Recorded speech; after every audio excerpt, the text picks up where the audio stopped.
haya ha ha.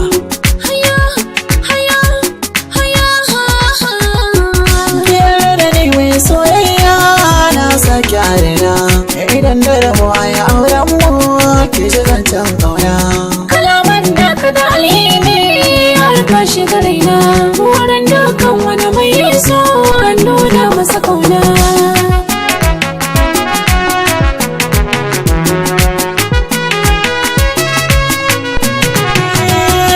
Abin da nake so ya samu shi ne burina, biyar jemin mai tarayya da ganin zamina. Kuma zaɓe asalin so ne baya taɓa raina. Burina mai wata inganki a cikin ɗakina, ma'ana shi ne mai auren so in nuna miki ƙauna.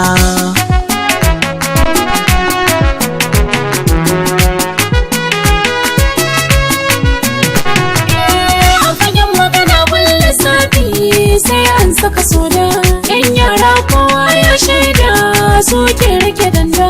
Ita soyayya ba ta karko sai an saka yarda, ƙaunar kan gaskiya na shaida ba a yi mata tsada. Zan so domin Allah zan sa shi a raina.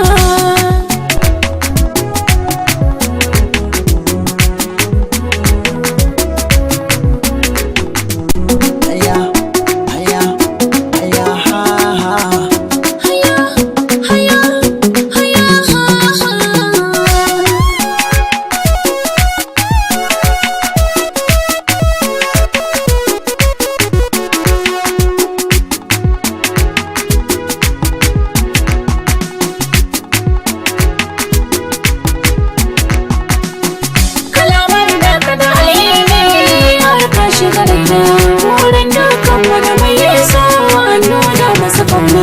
Haka ne sunalin zane ba a yi masa zargi, a cikin sautin nau'in busa sai an saka goge. Kyawun tafiya da tukun tsari a haɗa ta da waige. Kaya na ko ka sanya sai an ce maka zuge. Ki amince min maganar ƙaunar mu in kaiwa dangina.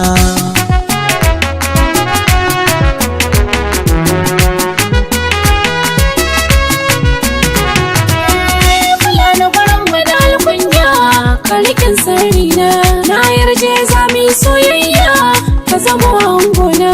Ja gara ba malami kama rikalin zamina a fagen soyayya.